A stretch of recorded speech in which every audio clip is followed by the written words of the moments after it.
Kwentong higit pa sa kakaiba,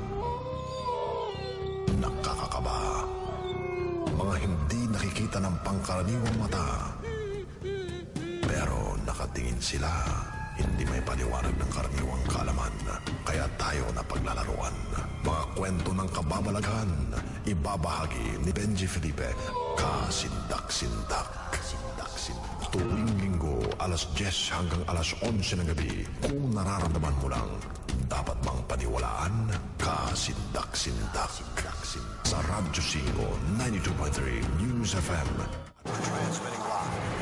Transmitting live from our brand new studios at TV5 Media Center and Reliance Mandaluyong. By land, by sea, and on air.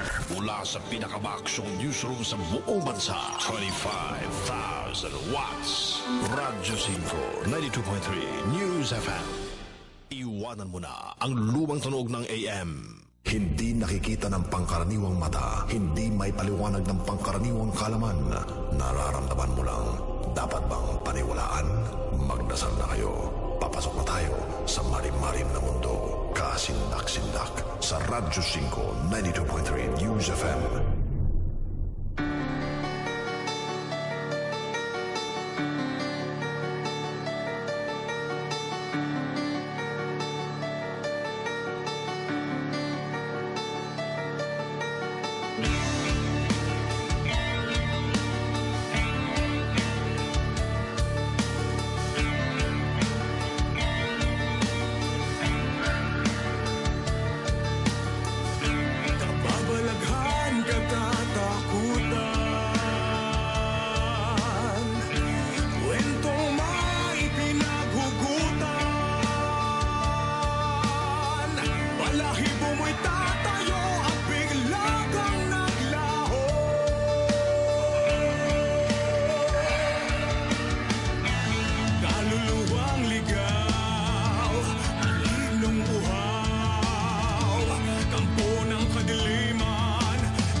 Tayo na.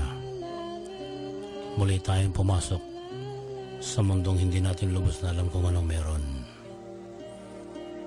Ito ang programang pinakakasindak-sindak sa FM Radio. Ang mga dapat abangan ngayong gabi. 10 pagkaing peke sa China nakasisira sa tao. Alamin isa-isa. ang pagbubulgar ng dating NASA administrator tungkol sa Area 51 at sa katotohanan sa alien beings, pakinggan. Pinakamalaking paniking naglalakad na nabuhay sa mundo ay kukuwento. 30 taon mula ngayon, paano mawawasak ang buhay ng tao sa mundo? Iuulat. Ang lalaking 70 years na sumisinok ng kada ilang segundo, alamin ang naging buhay niya. Ang sikat na pianistang tinutulungan ng kaluluwa ng mga dating kompositor na mga sikat din, kilalanin. Ang kwento ng hallucinogenia, isang munting halimaw na kasindak-sindak ang itsura, abangan. Ang multong kumausap kay Adam Reyes, ikukwento. Ang mga paaralang minumulto, isa-isang babalikan. Lahat ng tanong tungkol sa panaginip at kababalaghan ipaliliwanag at abangan ang inyong horoscope ngayong linggo. Sumama na kayo. Papasok tayo sa mundo ng paranormal at supernatural world sa dako paroon. Kaya kailangan mo nating magdasal upang ligtas at panatag ang ating paglalakbay.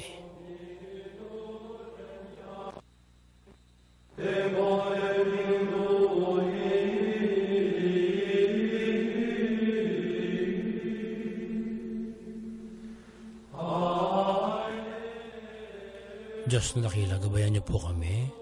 Ipadaman niyo na kailangang may hawak ng aming mga buhay. Ang aming programa po ay patuloy niyong sinusuportahan at palagi po naming hinihiling na gamitin niyo ito para sa ikabubuti ng lahat. Salamat sa patuloy na pag-abay sa amin, sa lahat ng pang-araw-araw na biyayang inyong ipinagkakaloob at sa lahat ng kapanatagang ipinadadama sa lahat ng mga nahihintakutan namin tagapakinig. Amen.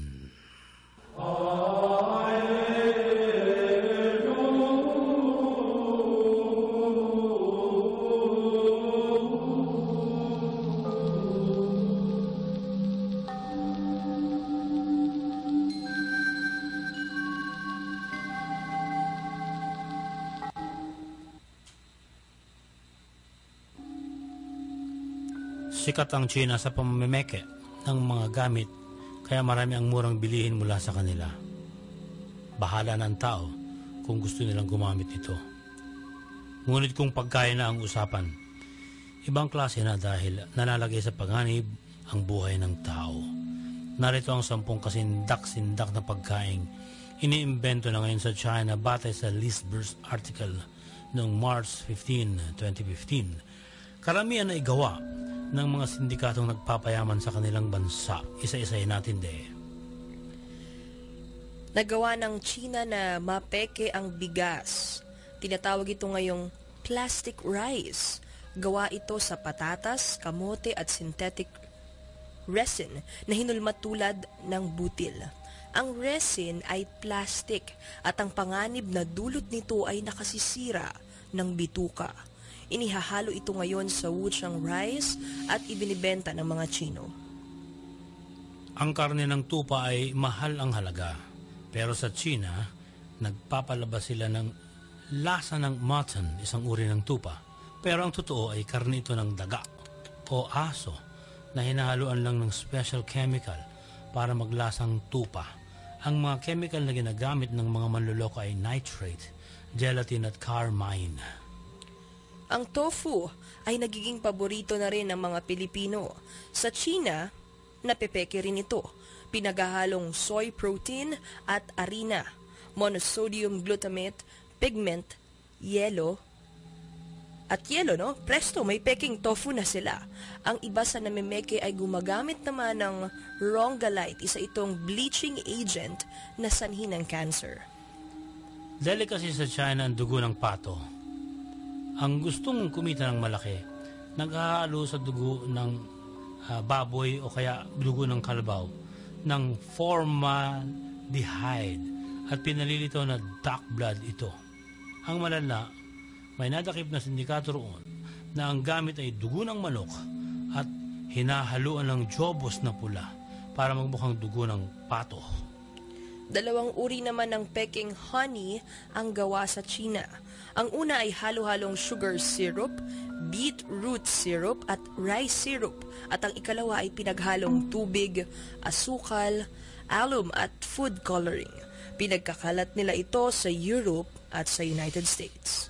Pati ang plastic bottled water ay pinipeke na rin sa China. Ordinaryong tubig sa poso ang ginagamit ng sindikato at nilalagyan lang ng mamahaling label na mayroong quality standard kuno. Ang kasindak-sindak, nasuri ng otoridad na may E. coli virus ang tubig sa tinitinda at ang iba naman ay may fungi na nakasisira sa bituka. Ang Peking noodles naman ay gawa sa nabubulok na bigas na dapat ay pagkain na lang ng hayop na ginagawang feeds. Kahit panis na, nawawala ang amoy dahil ginagamitan nila ng bleaching chemical. Sinubukang ipakain sa baboy ang nakumpiskang Peking noodles at nakitang napipilay ang mga baboy. Ang clenbuterol ay tinatawag na lean meat powder dahil sahog ito sa pagkain ng baboy para malusaw ang taba at mahal ang benta sa baboy. Napatunayan ang taong nakakakain ng baboy na kumakain ng clenbuterol ay nagkakasakit sa puso at palaging nahihilo. Kaya na-banned noong 2002 ang substance na ito bilang sahog sa animal feeds. Pero patuloy ang isang malaking kumpanya sa paggamit nito kahit na may namatay na isang tao na at may nagkasakit na umabot sa 1,700 katao na. Sinasabi naman ng China Central Television na kalahati ng wine sa kanila peke. Ang malaking sindikato ay gumagamit ng Peking logo at label para palabasing original ang wine nila. Ang maliliit na producer ng Peking wine ay nag-iipon lang ng basyong bote ng mga mamahaling wine sa kanila ito nire-refill ng hindi sanitized na wine na gawa lang nila. Ang Yangsheng hairy crabs ay napakamahal sa China. Natuklasan ng ilang magtitinda na may chemical na pwedeng ibabad ang ordinaryong crab para maglasang hairy crab na ito. Ito ngayon ang panlolokong ginagamit nila at tinatawag na Yangsheng hairy crabs. Alam mo, may pahabol pa, no? May nadakip na gumagawa ng siopaw na ang pinaka-bun ay gawa lang sa cardboard sa halip na arena. Hinahaluan ng karton na ito ng caustic soda. Formula ito na gamit sa paglikha ng sabon at papel. Paglambot ng karton ay minamasa nila ito para lagyan ng palaman ng karning baboy. Noong ibulgar ito ng isang reporter sa CTV, kumalat hanggang sa international media. Kaya inaresto ng Chinese government ang reporter at sinabing gawa-gawa lang nito ang isyong karton, ang bun, para sumikat daw ang TV station na pinagtatrabahuan ito.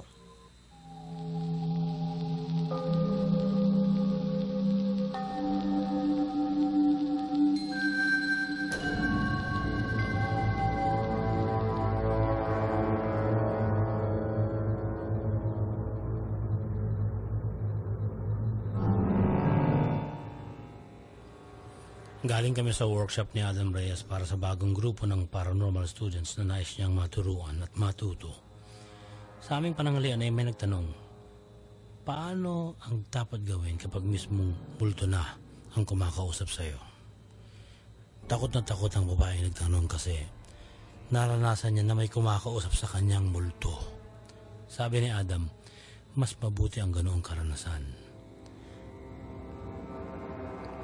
Ang ginawang halimbawa ni Adam ay noong nabubuhay pa ang kanyang amang isa ring paranormal investigator, si Mr. Paul Reyes. Isinama si Adam ng ama sa isang lugar na may sinasabing multong bata. May basement ang bahay na yon at kasama nila ang ilang TV crew para makuna ng kanilang investigasyon. Nakakagawian raw ng kanyang ama na mauuna ito sa lugar kung saan may sinasabing anomalya o kababalaghan. Sa pagkakataong yun, nauna si Mr. Paul sa basement para kausapin ang kaluluwa ng batang ito kung nais kang makipag-ugnayan sa kanila. Habang naghihintay si na Adam at nagkakwentuhan, may lumapit sa kanila na isang bata at kinausap sila. Dahil nagtatanong ang bata, sumasagot naman si na Adam. hanggang nagpaalam na ang bata at noon naman ay paakyat na ang kanyang ama mula sa basement. Sinabi nila kay Mr. Paul na may batang kumakausap sa kanila at ang sagot ni Mr. Paul, iyon ang multo na dapat nilang kunan. Sabi ng ama ni Adam, tingnan ninyo ang paa. Hindi nakatungtong sa sahig kundi nakalutang. Nataranta ang crew. Kinuha ang mga kamera at hinabulahan ng kuha ng video ang bata para may dokumento. Totoo, nakita nilang nakalutang nga ito sa sahig. At ang kuha sa video na lumitaw, kalahati na lang ang bata. Pero hindi sila nataranta para magtakbuhan ng sandaling yun, kundi nataranta para makunan ng video ang multo. Ganito ang katuwiran ni Adam.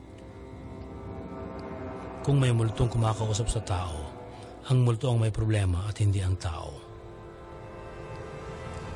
Kasi hindi naman lalapit ang multo kung walang kailangan sa tao. Isa pa'y dapat maunawaan ng lahat na ang multo ay malakas kumonsumo ng enerhiyang taglay niya para lamang makapagsalita o makapagpagalaw ng anumang bagay sa kanyang paligid. Ibig sabihin, hindi sila mag-aaksaya ng energy kung walang matinding mensaheng nais iparating sa mga buhay na tao. Ang aral na nais ni Adam na iparating sa lahat, kung totoong may multo nga sa inyong harapan, huwag kayong lumayo. Makipag-ugnayan sa kanya para maunawaan at sila ay matulungan. Ang tanong, paano malalaman kung tunay na multo ang nasa harapan mo na kumakausap o nagpaparamdam sa iyo? Tatlong elemento ang dapat tandaan. Una, alam ng multo ang kanyang identity. Ikalawa, alam ng multo ang interaction sa kanyang kinakausap na tao. At ikatlo, aware ang multo sa three-dimensional surrounding na kinalalagyan niya. Halimbawa, nakakita ka ngayon ng multo. Ang una mong itatanong, sino ka? Kapag nagpakilala siya, ang ibig sabihin alam niya ang kanyang identity. Ikalawa, itanong mo, ano ang may tutulong ko sa iyo? At malamang nasasabihin niya ang problema. Sa pagkakataong ganito, may nagaganap na interaksyon. Ikatlo, ipalarawan mo sa kanya ano ang mga bagay na dapat gawin para siya matahimik o matulungan mo. Dito malamang lilitaw ang three-dimensional awareness niya sa kapaligiran na inyong pinagtagpuan.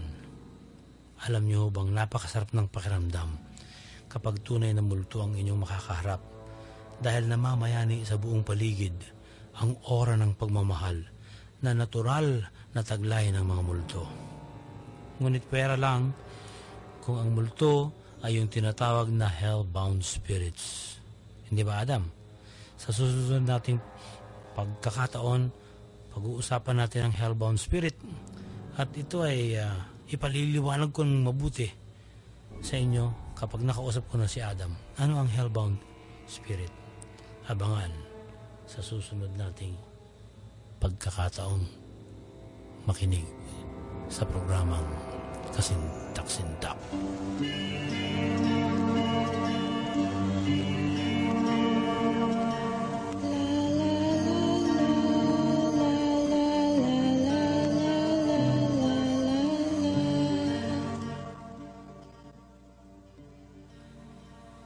Sa nais magnegosyo sa tamang paraan lumugar, tumawag sa 448-7953. Ito ang Royal Business Club. Marami ang hindi natakot sumubo kaya ngayon ay asensado na sila. Huwag kayong matras kung gusto ninyong umunlad. Mag-log on www.royalbusinessclub.com. Kung may nakikita kayong multo, may nararamdaman kayong sumasanib na espiritu sa inyo, kung mayroon kayong panaginip na hindi may paliwanag, kung nakatanaw na kayo ng UFO o inaakala ninyong may maligno o duwende sa bahay ninyo, i-like ang aming Facebook page, Kasindak-Sindak. At doon ay pwede kayong magkwento ng inyong karanasang nakasisindak. Walang iwanan. Sama-sama lang tayo. Pikit mata nating aarokin ang lalim ng inyong naiengkwentrong Kasindak-Sindak. Sa ating pagbabalik, marami tayong pag-uusapan. Ang munting halimaw na hallucigenia. Alamin ang itsura at kung ano ito. Ang babaeng tinutulungan ng mga multo ng sikat na kompositor upang matugtog ang mga kakaibang uri ng komposisyon.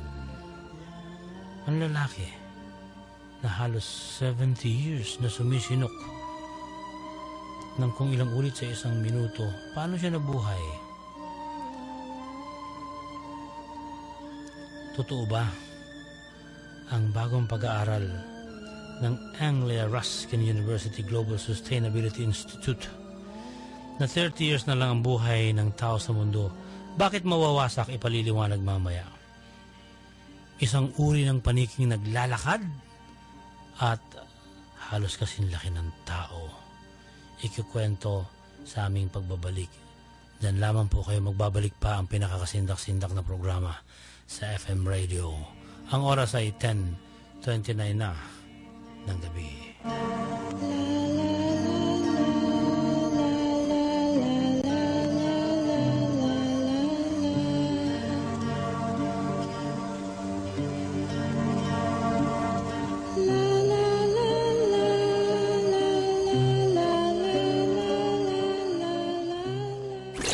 Babalik ang paborito mong programa dito sa Radyo 5, 92.3 News FM. Kung nararamdaman mo lang, dapat bang paniwalaan? Kasindak-sindak sa Radyo 5, 92.3 News FM.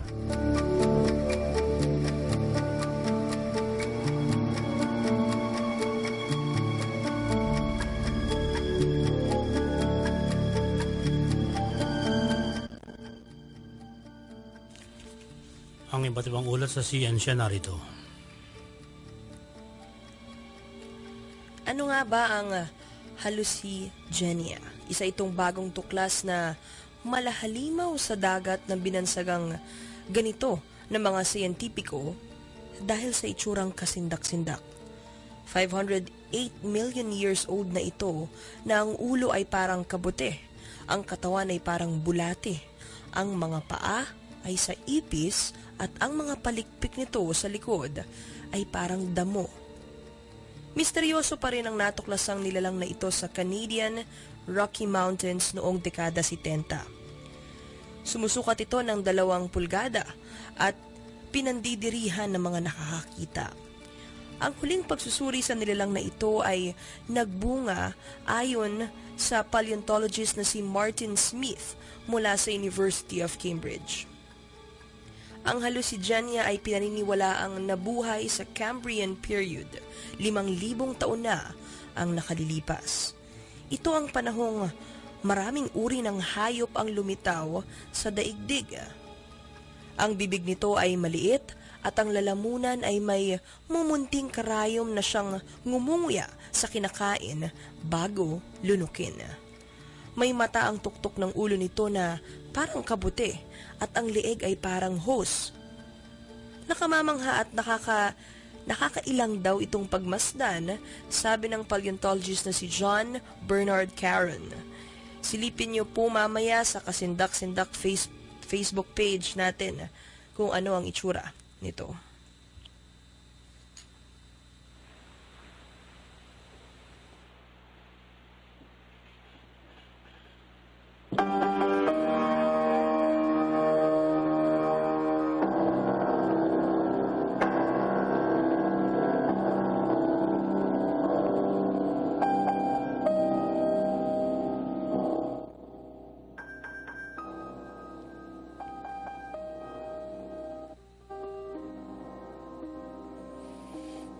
Kung may mga medium para kumuusap ng mga patay na nais na magparating ng mensahe sa mga nauulila nila. Ang babaeng si Rosemary Brown ay kakaibang dahilan ng pakikipag-ugnayan sa mga patay. Mga patay na sikat na mga kompositor ang kanyang pinaghuhugutan ng kaalaman sa pagkatha ng musika.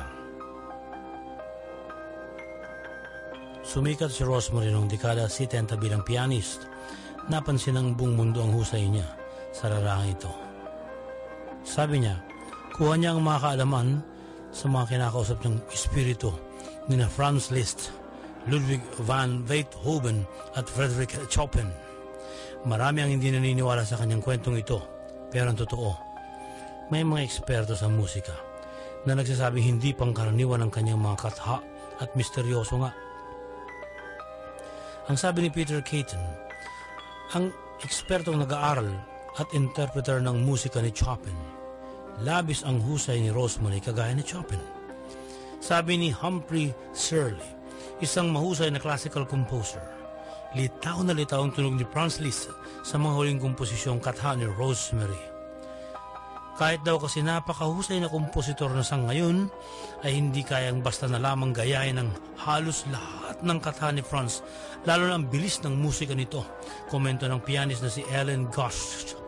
Kapag may humihiling kay Rosemary na tumugtog, sinasabi niya na hindi kaagad ito mangyayari kasi hinihintay niya muna na dumating ang mensahe mula sa mga patay na kompositor na kanyang nakakaugnayan bago pa siya tumugtog. Noong 1969, nag-perform si Rosemary ng ubod ng husay para sa isang pelikula para sa BBC at marami ang ekspertong nakapansin kung gaano kakomplikado ang kanyang ginawang musika. Namatay si Rosemary noong 2001 at walang masyadong nagbigay paliwanag pa sa kanyang talento. Kung peke raw ang claim ni Rosemary, siya ay isang brilliant fake.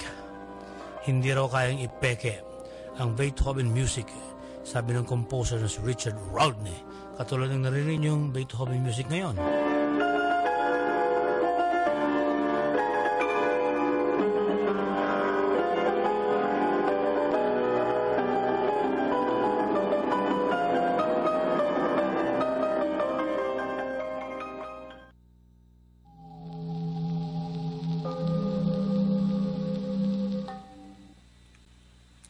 Kaya nyo bang suminok bawat ilang segundo? Ang lalaking si Charles Osborne ay nagsimulang suminok noong 1922 at hindi niya nahanapan ng solusyon kung paano ito matitigil. Kung tutuusin, nakakainis ito dahil mayat maya ang sinok niya. Pero natutunan na ni Charles na tanggapin ang ganitong sitwasyon.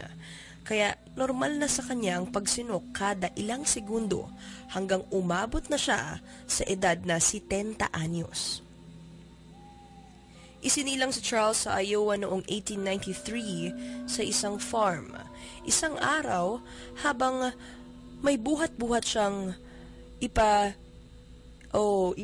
hinimatay siya, no? Natuklasang hindi nakayanan ng katawan niya ang bigat ng dalang ipa at may pumutok na maliit na ugat sa kanyang utak. Dito na nagsimula ang pagsinok niya na hindi kayang gamutin. Sa sitwasyong ito, ang nagawa na lamang ng mga doktor ay i-record kung ilan ang kanyang pagsinok araw-araw. Umabot ang talaan nila sa 595,680,000 times na suminok si Charles sa buong buhay niya. Nailarawan si Charles sa Ripley's Believe It or Not radio show at napasali sila sa The Guinness Book of World Records. Sa hindi malamang dahilan, huminto na lang ang pagsinok ni Charles noong 96 anyos na siya. Pero sa edad na iyon ay unti-unti na siyang nanghina at namatay.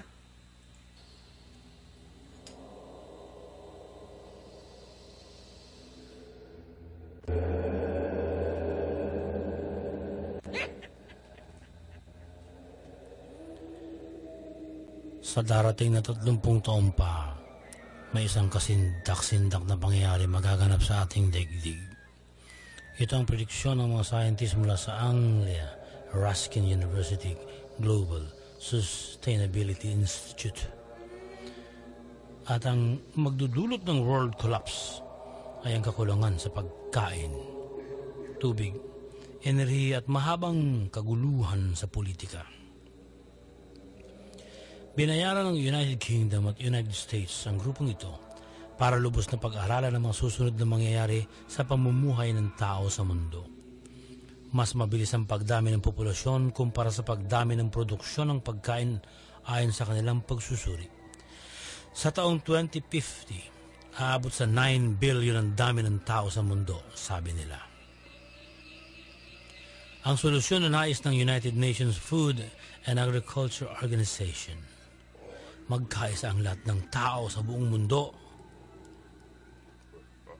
para doblehin ang pagpuproduce ng pagkaing agrikultura bago sumapit ang taong 2050. Ngunit kasindak-sindak pa rin na nalaman nilang ang intensity ng extreme weather ay mapapadalas pa, kaya hindi maiiwasan ang malawakang pagbaha na maghahatid pa rin ng taggutom. Inaasahan din ang lalo pang wildfires dahil sa climate change na nangyari na ngayon. Sa taong 2025 pa lang, mararanasan na rin ng tao ang kakulangan ng inuming tubig.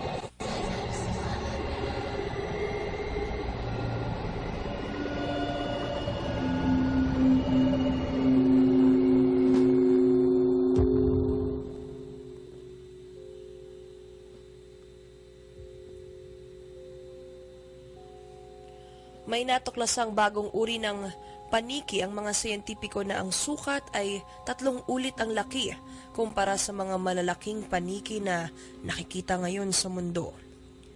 Nabuhay ang ganitong uri noong nakalipas na 16 million years ago.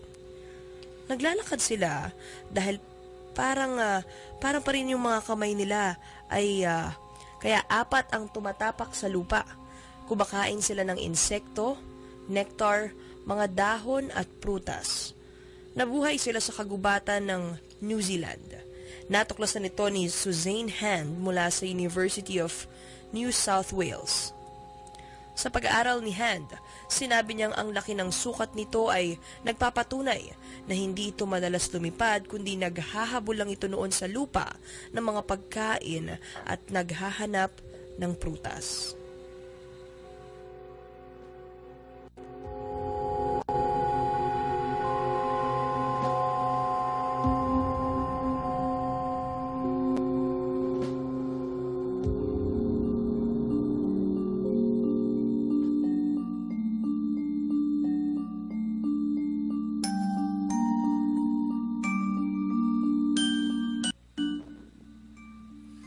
Nagbigay ng pagkakataon ang NASA administrator noong 2009 na si Charles Bolden sa kabataan kumuusap sa kanya sa channel na SK News ng mga 10 taong gulang na bata na mga estudyante pa.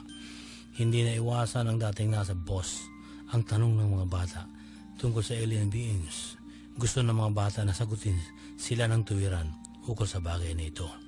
Kaya ang sabi ni Bolden, naniniwala siya na totoong may buhay sa ibang planeta at maaaring iba ang klase ng nabubuhay roon. Balang araw ay makikita raw natin ang mga ibang nilalang na ito. Sabi ni Bolden, libu-libong planeta ang nasa kalawakan at posibleng may katulad din sa ating planet Earth, kaya may buhay rin sa kanila. Tungkol sa controversial na Area 51, ang sagot niya sa mga batang curious sa lugar na ito ay tuwiran din naman. Ayon kay Bolden, nakapasok na siya sa Area 51 at sikreto talagang laboratorio ito ng Amerika. Pero, normal lamang na research and development place ang tingin niya rito at walang alien o aliens na nakita siya. Pati ang spacecraft na pinag-uusapan ay wala siyang nakita roon. Ayon sa dating NASA administrator, kaya hinog na hinog ang issue ukol sa Area 51 na pinagtatalunan na meron bang nakatagong spaceships at aliens ay dahil meron talagang aeronautics research na ginagawa pero sikreto ang lahat, kaya may namamayaning intriga. Inulit niya sa mga bata na kahit walang alien na nakikita sa loob ng Area 51, tiyak na may alien beings sa ibang planeta na matatagpuan din natin balang araw.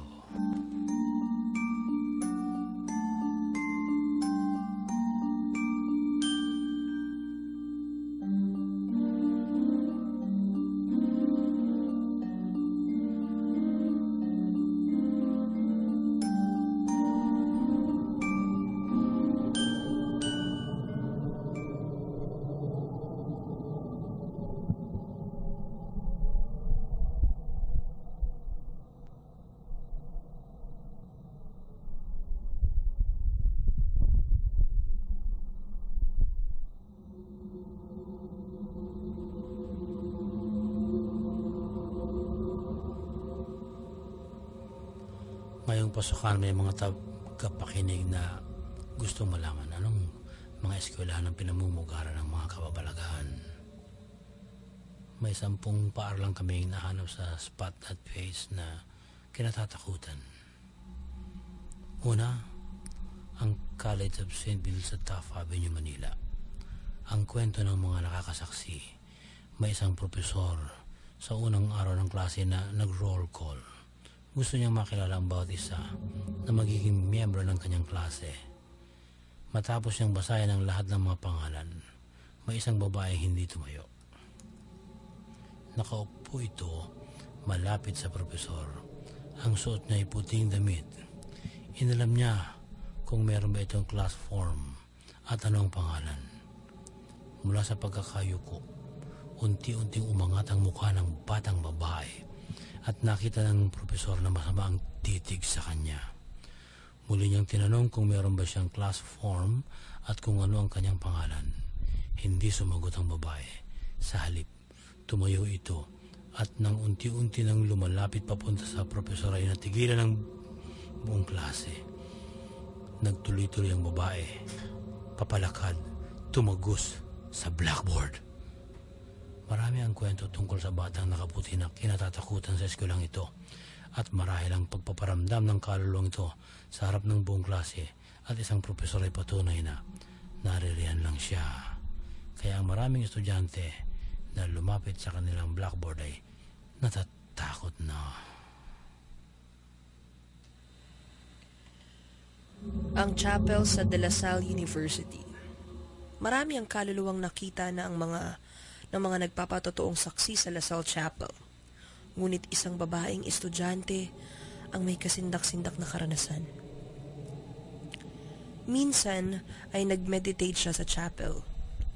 Nakapikit siyang nagdarasal at matapos iyon ay may napansin siya sa kanyang pagdilat. Anino na kumikilos sa gitna ng chapel at dahan-dahang lumalapit papunta sa kanya. Nakaramdam siya kaagad ng pangamba. Kaya pumikit siya uli at nagdasal. At nagsimulang mangatog ang kanyang tuhod at naligas ang katawan sa takot.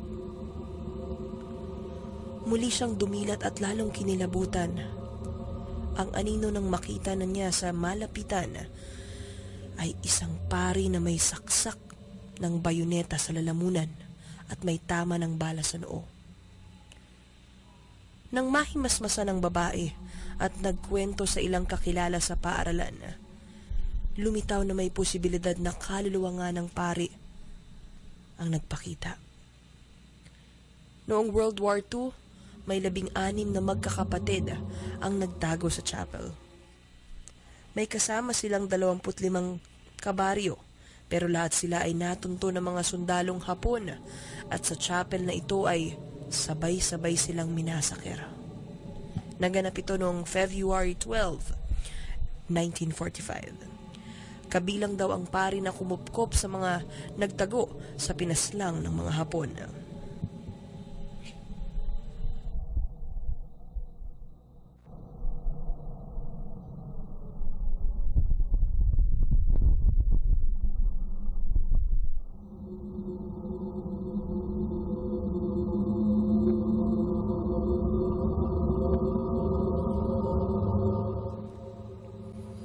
Sa La Salle Green Hills naman, mayroong classroom na iniikutan ng kwentong kababalaghan.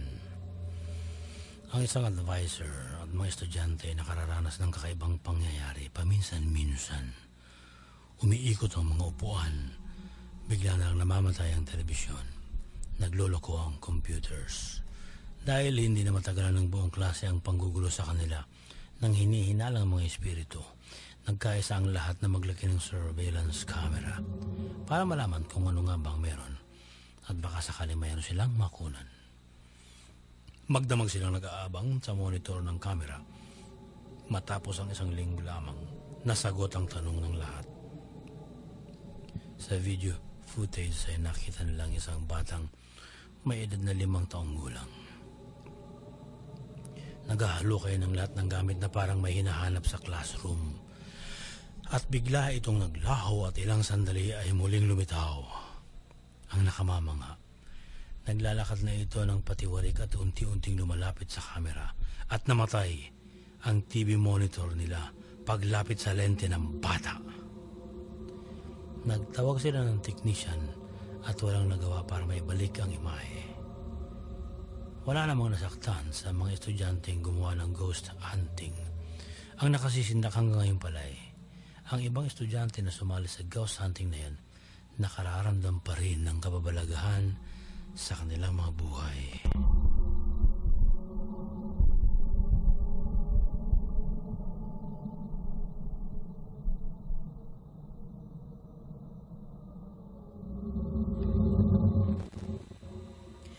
Isang banyo naman sa Miriam College High School ang pinamumugaran ng espiritu.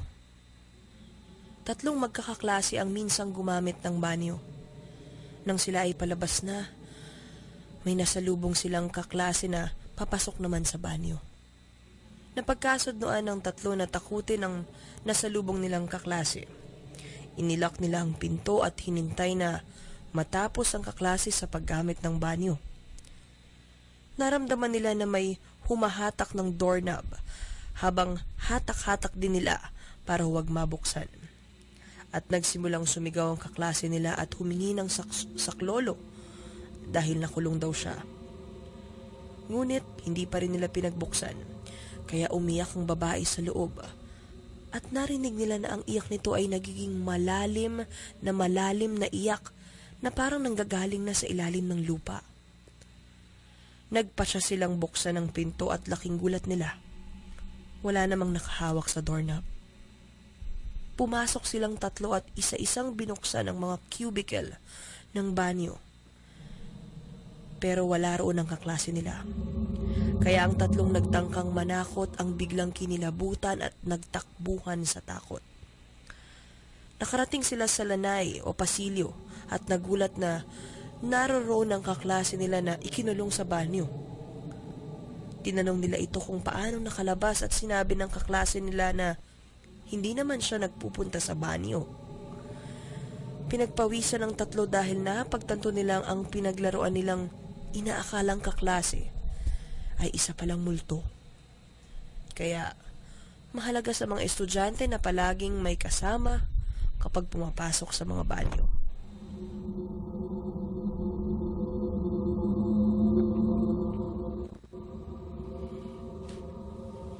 May garden sa chapel ng Pedro Poveda College at may multo ron.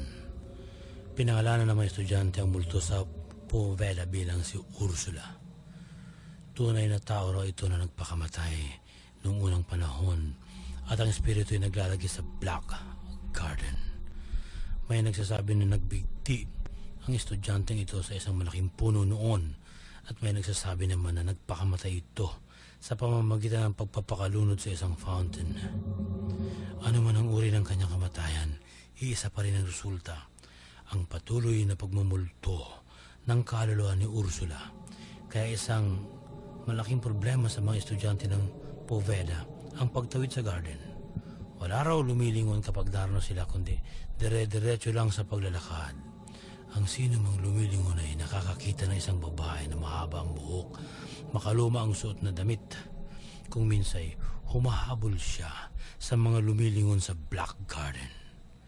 Kaya kayo mga estudyante, ihanda ang sarili kapag mag-isang naglalakad sa inyong mga school campus. Baka sa paglingon ninyo, may bigla kayo makitang humahabol sa inyo.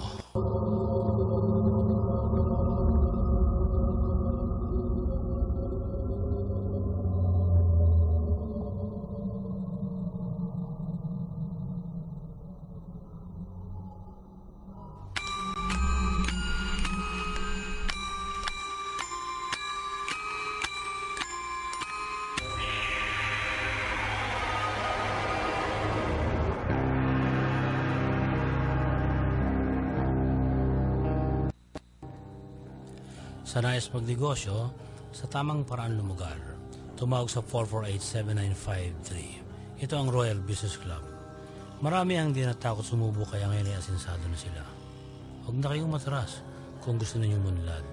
Mag-log on www.royalbusinessclub.com. ibibigay muna namin sa inyo ang horoscope sa linggong ito.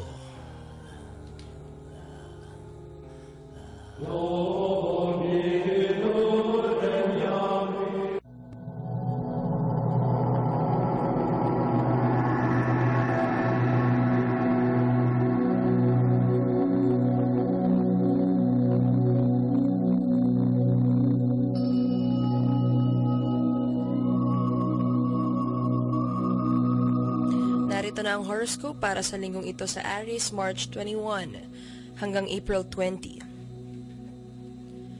Panatilihin ang positibong pananaw sa kabila ng kawalan ng pag-asa. Huwag mangamba dahil isang magandang pagbabago ang naghihintay para sa iyo. Iwasan ang pag-iisip ng mga negatibong bagay dahil ito ang magpapabigat ng iyong loob. Taurus, April 21 hanggang May 21. Sundin ang iyong kutob. Huwag ituloy ang isang bagay kung ikaw ay puno ng pag-aalinlangan. Kakailanganin ng iba ang iyong opinyon at palagay, kaya isaalang-alang mabuti ang iyong bibitawang payo. Gemini, May 22 hanggang June 21.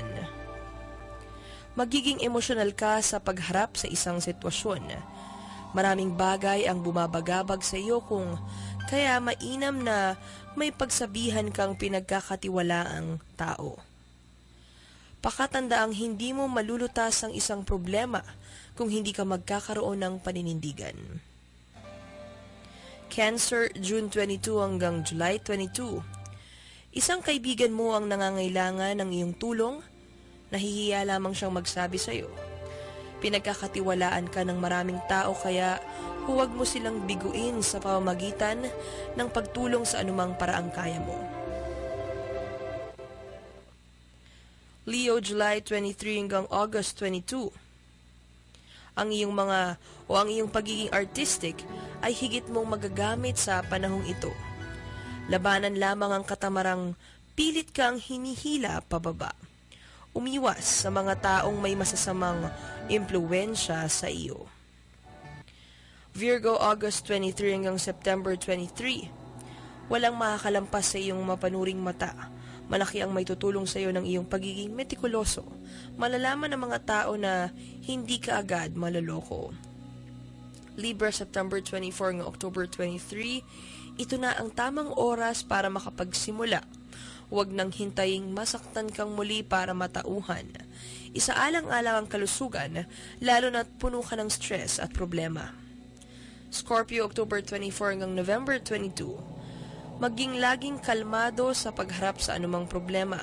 Sa halip na punuin ang iyong utak ng mga pangamba, mag-focus sa mga posibleng solusyon.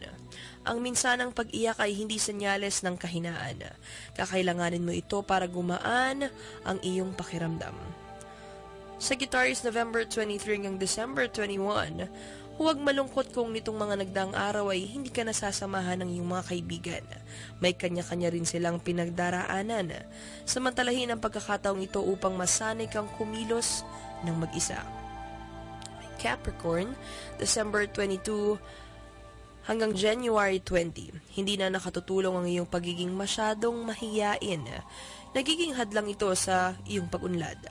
Naging dahilan rin ito para hindi ka makapaglabas ng sama ng loob kahit ang bigat-bigat na ng iyong dinaramdam.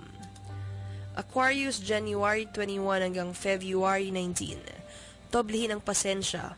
Anumang inis mo sa isang sitwasyon, piliting maging mahinahon dahil tiyak na ikay may makakabangga ang tao. Ibaling sa ibang bagay ang galit. Pisces, February 20 hanggang March 20. Maging inspirasyon sa iba. Ang iyong maigting na paninindigan ay magiging magandang halimbawa para sa iba. Bukod dito, marami ka pang talentong itinatago. Huwag mag-alinlangang ipakita ito.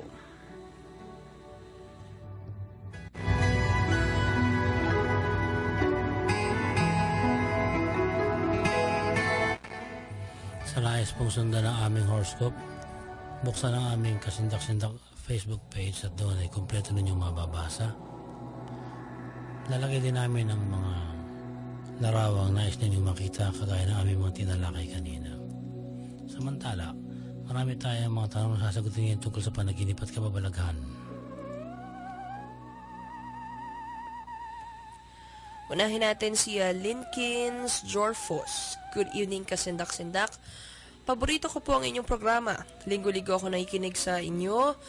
Tanong ko lang tungkol sa aking panaginip. Isang araw may ina-applyan po akong trabaho. Tapos, hindi po muna ako natanggap, no. Pagkagabi po niya ay natulog ako. Napanaginipan ko na natanggap na raw po ako. Ano kaya ang ibig sabihin nito, kasindak-sindak? Thank you at sana'y masagot po ninyo. Okay. Nangangulugan lang na kailangan mo ng malinaw na direksyon at kailangan mo maging focus, Linkins, sa pagmithi nga ng iyong mga pangarap o kung ano ba yung gusto mong marating sa buhay mo. Sabi ni Mark Artagan, pamilyar ba kayo sa kanta ni Rico Blanco na Yugto? Ang astig po ng lyric, para pong kasindak-sindak mabuhay kayo. Sorry hindi ako pamilyar sa kantang ito ni Rico Blanco, Mark. Salamat. Sige, pakinggan natin. Papakinggan namin sa susunod. Si Larry James, good evening. Sana po ay mabasa ninyong message ko. Ano kayang ibig sabihin ng pakikipag-away ko sa panaginip sa mga kamag-anak ko at mga tita ko na namatay na po. Salamat. Larry, nagpapahiwatig ang iyong panaginip na sa waking life, may karanasan ka na hindi mo na mapigilan ang iyong emosyon, no? Marahil may connection ito sa iyong mga kamag-anak. Sinasabi ng iyong subconscious mind na nasosobrahan na yung pagiging agresibo mo o di kaya kailangan mo pang maging agresibo sa pakikitungo sa isang problema o sitwasyon. Posible ring sinasabi ng iyong panaginip na kailangan mong paghandaan yung isang laban sa isang bahagi ng iyong buhay. Sabi ni Kenneth John Puray, Sir Benjamin Dea, salamat sa programa niyo dahil po sa inyo marami kami natututunan. Pwede niyo bang ma-topic ang backmasking? Sino naka-invento nito? God bless and more power. Siguro kailangan na nating ibalik yung backmasking kasi ang dami ng nagre-request nito sa atin Siguro 2 ulit na namin itong talakay. Pero sige, Kenneth, ibabalik na lang natin sa susunod na pagkakataon. Si Carl Luis Aguinaldo, kasindak-sindak. Tanong ko lang, ano po yung napanaginipan ko? Nakikita ko po kasi ang hinaharap ko, yung future po na mangyayari sa akin. Nakikita ko, pero hindi ko po alam kung kailan naman ito mangyayari. Sana ay masagot ninyo. Carl, ibig sabihin lang nito ay, yung mga nakikita mo sa iyong hinaharap sa panaginip, ang inaasahan mong mangyayari talaga sa iyo. No? Posible rin na ito ang mga bagay na kinatatakutan mong mangyari kung nagkataon nga. Ipinahiwati din ang iyong panaginip, posible Carl, na nag-aalala ka sa iyong future o yung hinaharap. Ang sabi ni Gerald Salapate, Illuminati po ba ang gumawa ng Frozen kasi po yung kantang Let It Go, ginagaya ng mga lalaki na closet gays at naglaladlad sila. Sa pagkakalam ko, balak ng Illuminati na dumami ang gays at para kumalat ang kalaswaan. Mali po. Ang gusto ng Illuminati, malipol yung black race, LGBT, at saka yung mga taong sa pananaw nila ay mahihina ang, sabihin natin, mahihina yung ulo, yung hindi masyadong matatalino. Gusto nilang mapalis lahat sa mundo ito para ang matirang race, yung gusto lang nilang itsura at yung gusto lang nilang talino. Sabi niya, Hada Desert Galicia Banawat Jr., good evening kasindak-sindak, ask ko lang, ano po bang meaning ng panaginip ko, no? Nanaginip ako na putol ang mga binti ko at may kung anong invisible gadget po ako na ginagamit para makalakad. Ito rin po, may isa pa akong panaginip. Meron akong isang kaibigan na matagal nang hindi nakikita. At nagkita po kami sa aking panaginip. Nung nakita ko siya, nagtago ako dahil nahiya ako sa kanya. Dahil napakaganda niya po sa panaginip ko. At sana ay masagot ninyo. Salamat. Hada Desert, unahin natin yung panaginip mo na puto lang yung binte, no? Ibig sabihin, nakukulangan ka ng balanse o yung pagkakaroon mo ng kalayaan sa iyong waking life. Maaaring ipinahihiwatig ng iyong subconscious mind na hindi mo kayang tumayo sa sarili mong mga paa. Okay? Kailangan mong panindigan yung mga desisyon mo sa buhay. Tungkol naman sa ikalawang panaginip, nagre-representa lamang ito na kailangan mo nga makipagkaibigang muli o makipagkita dun sa taong yun. At hindi ka dapat mahiya. Sabi ni Sian Erica Rubio Rollion, Sir Benji, pakitapik ang kwento ng pagkamatay ni Elisa Lam. Na-curious ako, kinalabutan ako. Saka pala yung mga mysterious picture in the wall. Sana may topic nyo. Salamat. Mysterious picture in the world. Sige, minarkahan ko ito. Pero yung kay Elisa Lam, na-topic na natin to eh. Si Shakugan, Shana, good evening kasindak-sindak. Pwede niyo po bang maitopic ang RMS Titanic at RMS Olympic? Meron po ako napanood na documentary na sinasabi nilang pinagpalit daw po yung dalawang barko. Na parang na-topic mo na nga ito. No? Na-topic ko yung Titanic. Hindi ko alam yung RMS Olympic. Sisiya sa atin lang natin to, Shakugan na. Para masagot lang yung tanong mo. Pero hindi na siguro kailangang elaborated yung topic nito sa susunod. Si Flix Beatbox. Good evening kasindak-sindak. Palagi akong nakikinig ng mga kwento ninyo at napaka-interesting po talaga lahat. Lalo na yung mga extraterrestrial. Gusto ko lang pong ikwento yung mga nakikita ko sa papawirin.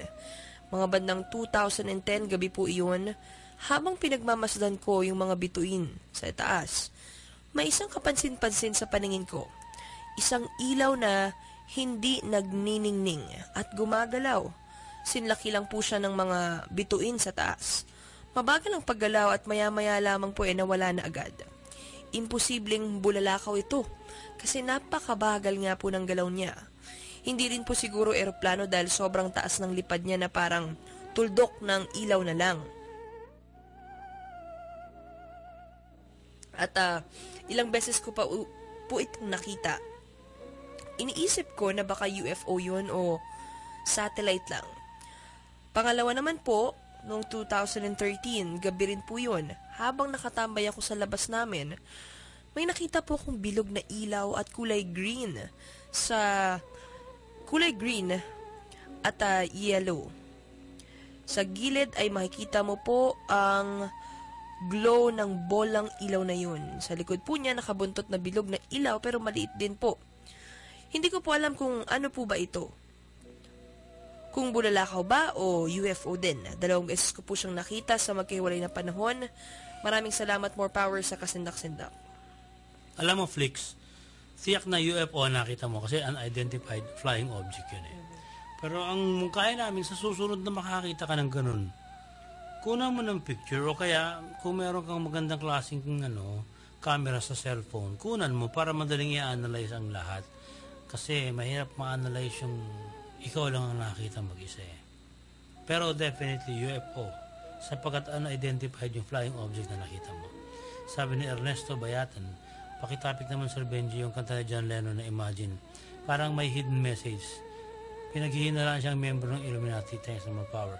Wala kami na balita ang member ng Illuminati si John Lennon. Pero walang hidden message ang Imagine. Napakalinaw lang sinasabi niya na walang dapat na relihiyong mamayani, walang dapat na makapangyarihang bansa, walang dapat na taong gahaman, pantay-pantay lang ang pagtingin ng bawat isa sa sino man. Ganun lang yon. Talagang ganun, hindi siya naniniwala dun sa Diyos. Kaya ang tingin niya dapat tao ang magbigay ng kapalaran sa bawat kapwa-tao.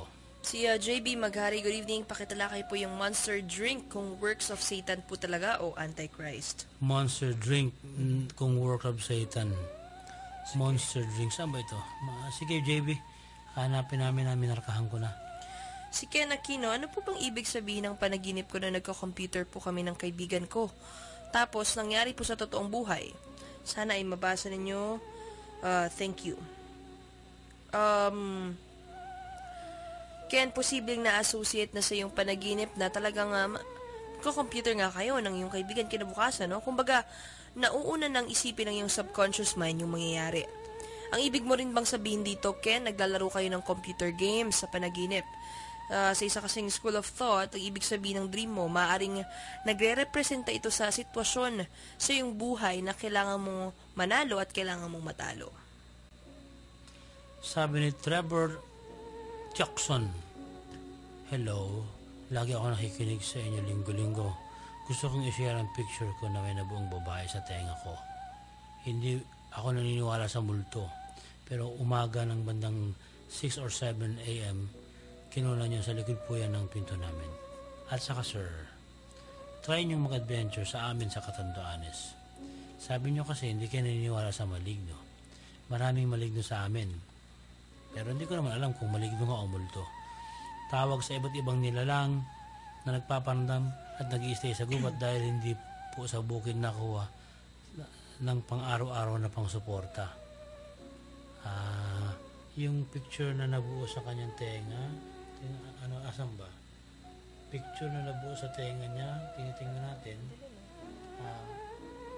Medyo madilim ng konti yung kuha mo rito, kaya hindi namin masyadong makita kung alin ang sinasabi mong mukha na nabuo sa tenga mo. Siguro kailangan liwanagan yan para makita natin. Sabi ni Justin Ubales Tayag, kasindak-sindak ako si Justin ng Santa Rosa, Laguna. Fan ako ng kasindak-sindak mula pa ng 2012. Pero 2011 kami nagsimula, Justin, ha?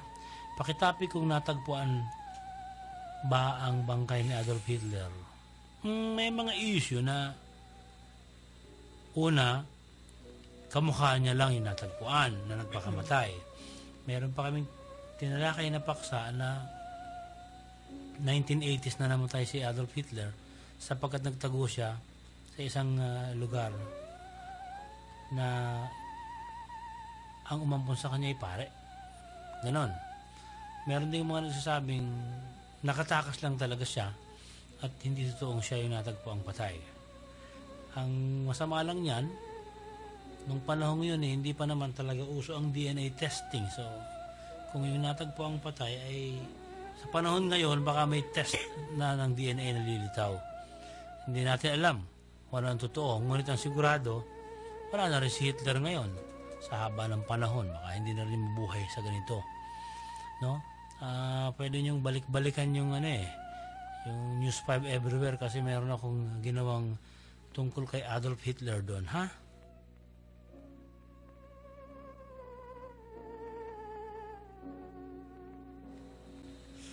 Si Kiela Loreto, kasindak-sindak meron po akong katanungan tungkol sa aking panaginip. Nasa tuktok po ako ng isang mataas na gusali at lampas na nga po siya sa ulap. Nakakapit po ako doon sa gusali na parang malalaglag na ako. Pero hindi po ako nalaglag. Ano kayang ibig sabihin nito? Salamat kasindak-sindak. Kiela, kapag nakakita ka ng gusali sa panaginip, nagre-representa ito sa iyong sarili at sa iyong katawan, no? Kung gaano ka kataas dun sa gusali, ganun na kataas yung level of understanding mo at yung awareness mo sa pagiging matagumpay na tao.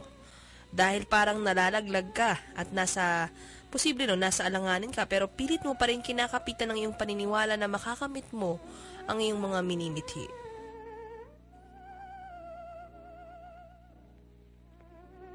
Sabi ni OJ Luna, tingnan niyo po ang picture ng tiyain ng kaibigan kong babae.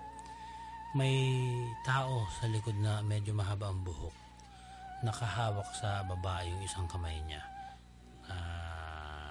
Oo nga, medyo oo nga, Kung ito ay hindi paridolya, ito ay isang parang multo talaga, Yung picture na pinadala sa atin ni OJ Luna.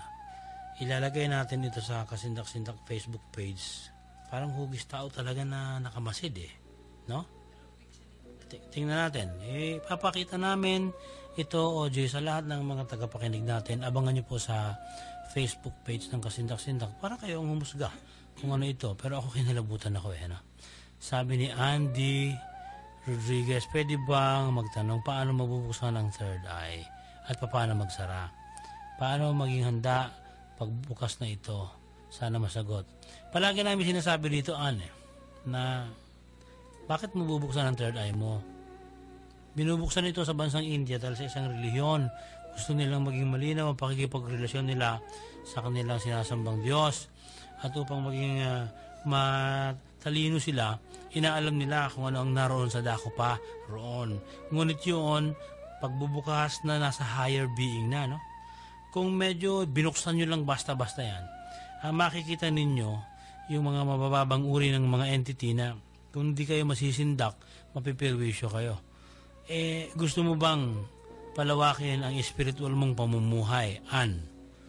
Kung ganon, mabubuksan mo yung third eye. Pero kung di ka magiging matagumpay sa highest level ng pagbubukas, mapipirwisyo ang iyong buhay.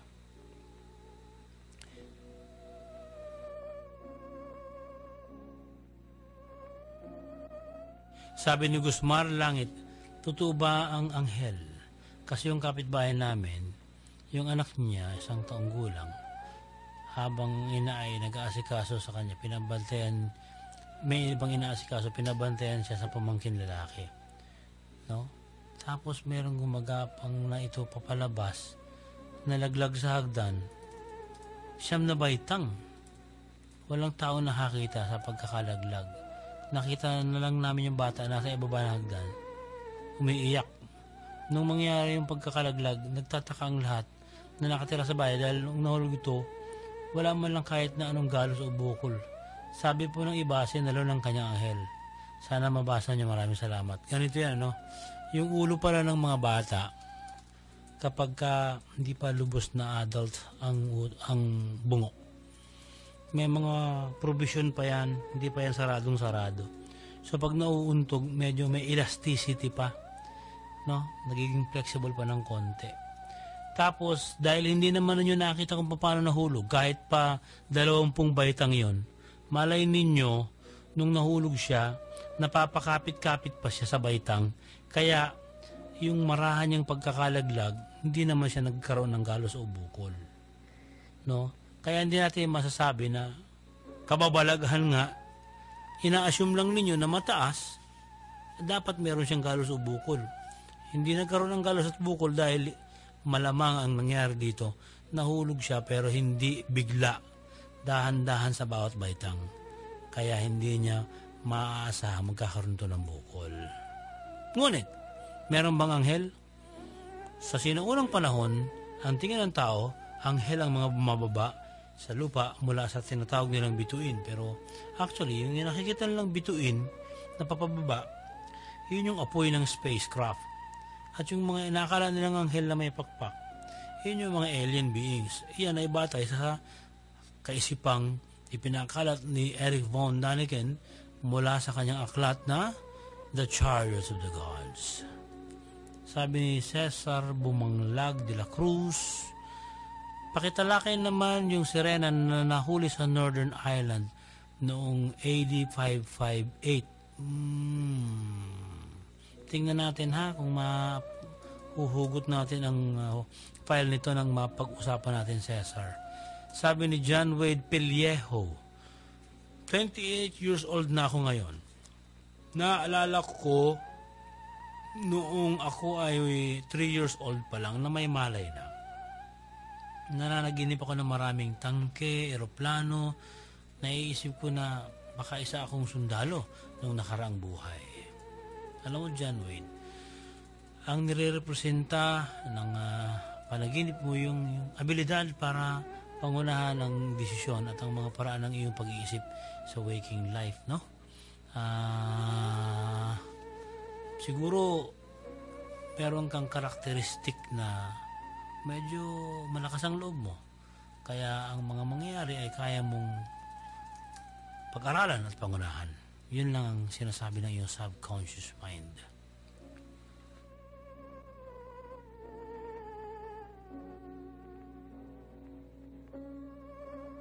Sabi ni Rigor Palma, magandang gabi.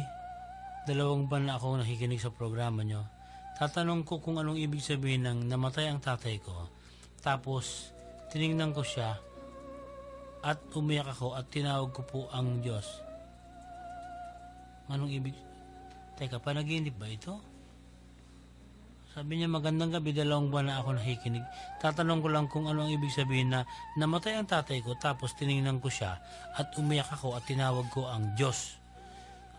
Kung ito ay totoong nangyari, walang kababalagan. Natural lang na Diyos ang kakapitan natin pag namatayan tayo ng magulang o ng mahal sa buhay. Natural din na umiyak tayo dahil namatayan tayo.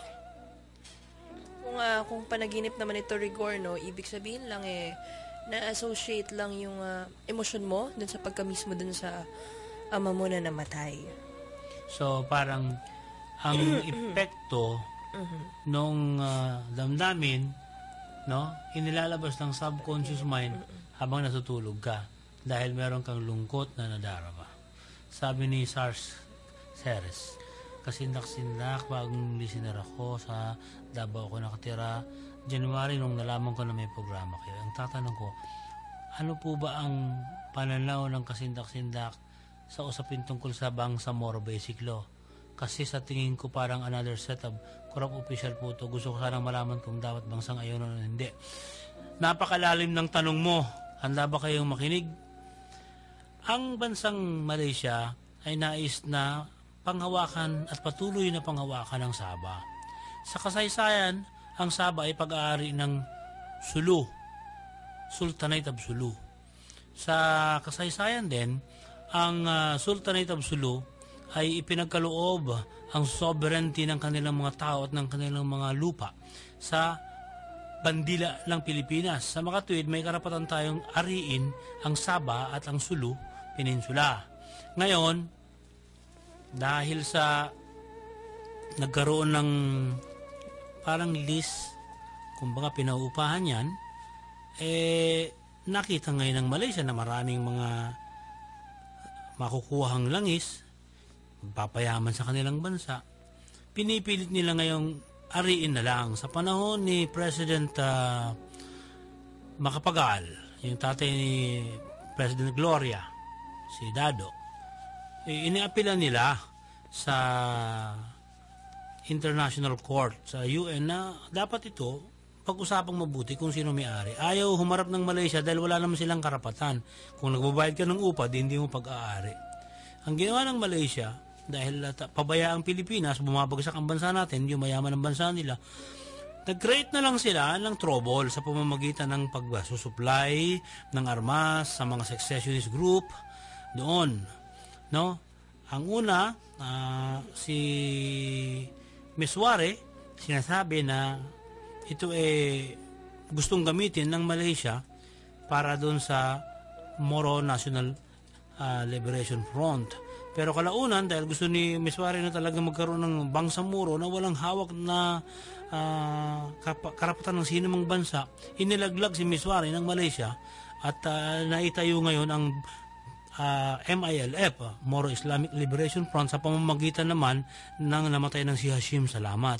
Ngunit si Hashim Salamat ay may malinis na pananaw. Kailangan din matupad ang gusto ng mga Bangsamoro people. Kanila ang lugar na yan at walang ibang pwedeng humawak sa kanila. No? Ang problema ngayon, namatay na si Hashim Salamat. Pagkamatay ni Hashim, nagsimula yung paghahasik ng lagim ng mga terorista. Saan ang gagaling ang pera ng terorista? Sa Malaysia pa rin. Ngayon, ang problema, dahil sa may mga grupong nagkaroon ng interes, nagkaroon ngayon ng mga faction. Kaya nahahati na ngayon ang MILF. Sa huling balitang nakarating sa atin, 90% pa rin ng MILF ay hindi payag na matuloy ang Bangsamoro.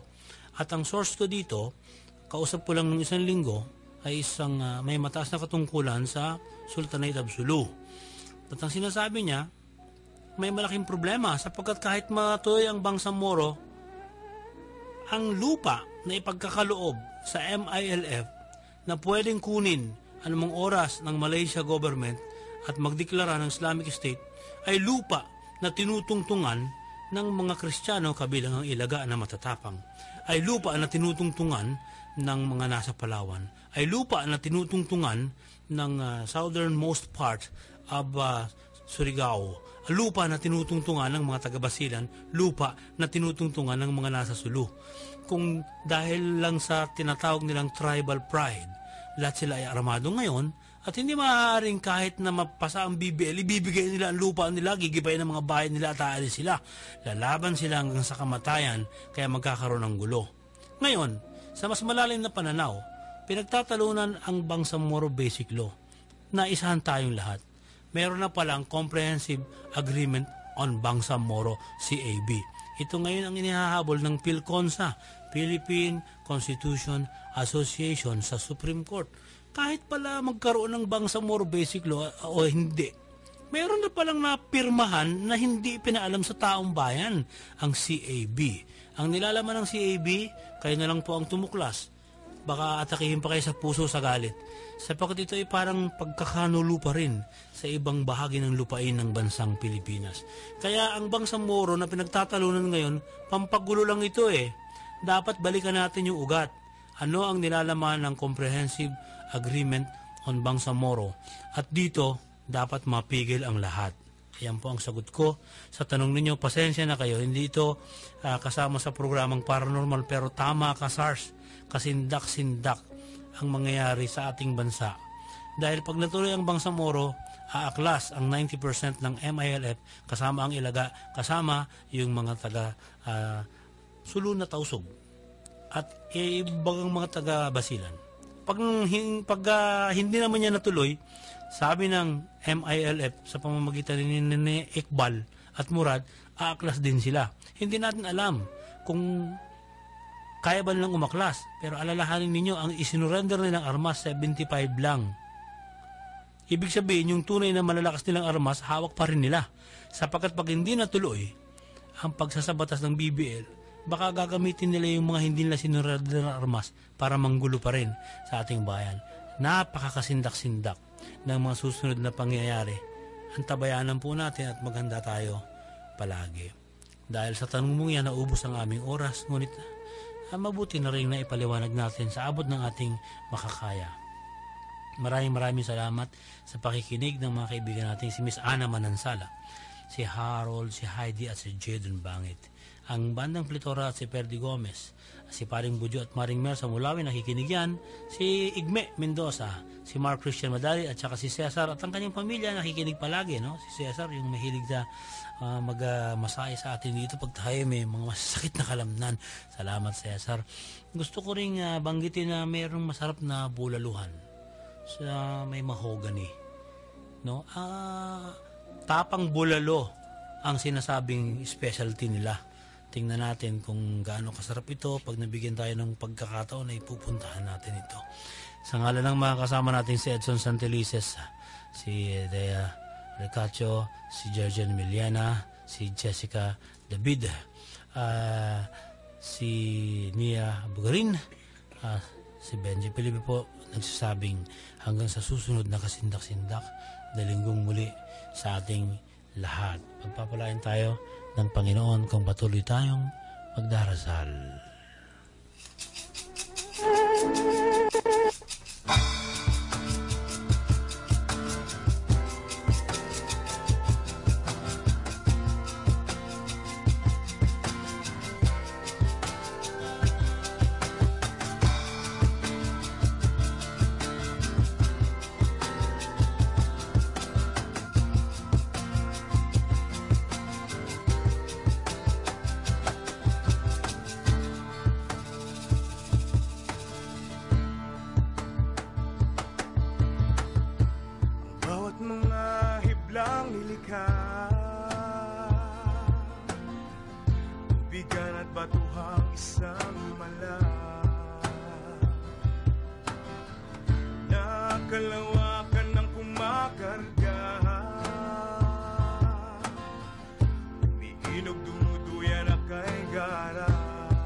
bukas.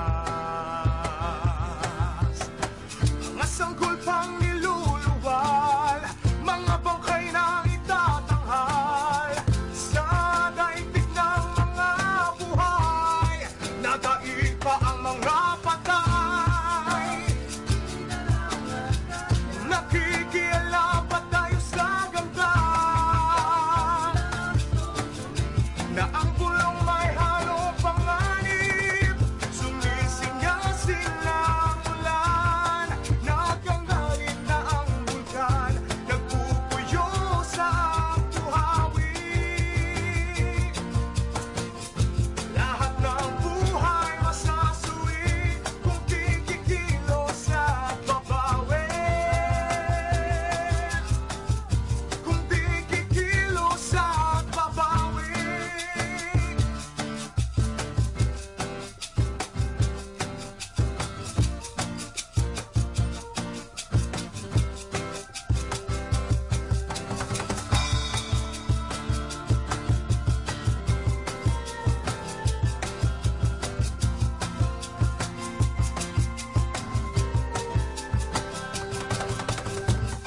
Sumisingasing na ang ulan, nagangalit na ang bulkan, nagpupuyo sa buhawin. Lahat ng buhay masasuwi kung di kikilos at babawi.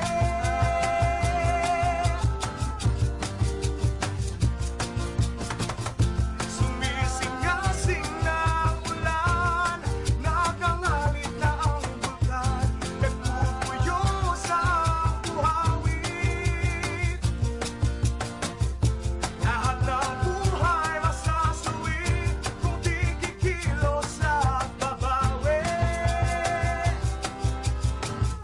Kung di kikilos at babawi.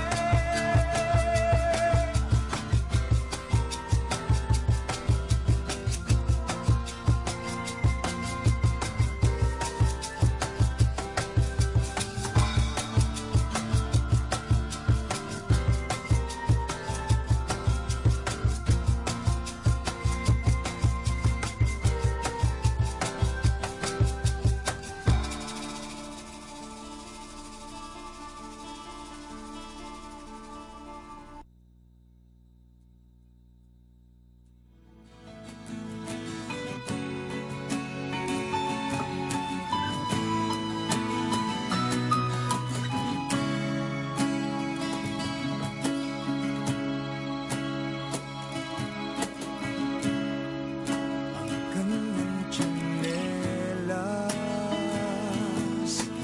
ang saksi sa lahat ng kanyang tinahak, ang daang malubak sa rupok ng swelas. Siya'y nagpagkatatag at naging huwarang lingkod ng matapat. Ang kanyang tsinelas kasamang sumukat sa taong mayaman, maging sa mahirap, sa mahabang lakad, iwalang nangarap na tayo'y gabayan sa buhay na payak. Diyos mabalos mano'y maraming salamat. Pilit mo, di ko naming landas, di kayang purahin ni alat ng dagat. Tsinelas mo babad sa mabuting palad, ang di pa matuto sa aral mong lantad. Tsinelasin mo po kung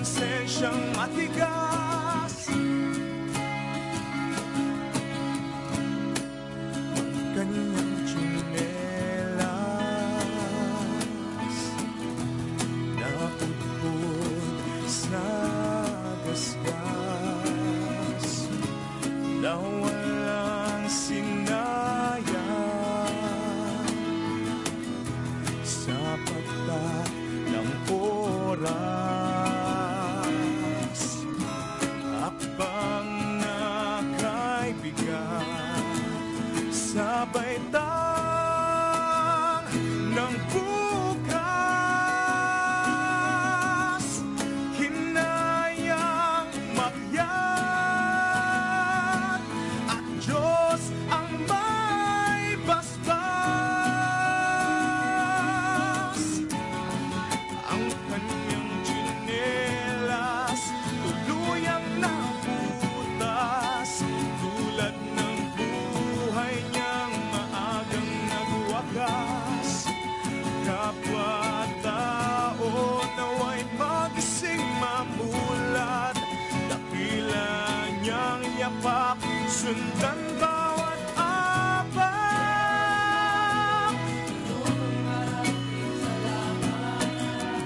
Pilit mo, inuwili ko naming landas, hindi kayang purahin ni alat ng dagat. Tsinelas mong babad sa mabuting palad, ang di pa matuto sa aral mong lantad. Tsinellasin mo po konsensyang matigas.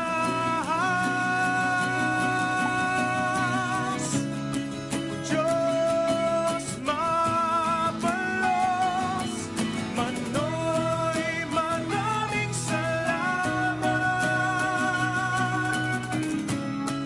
Diyos mabalos, Manoy sa imong maurat.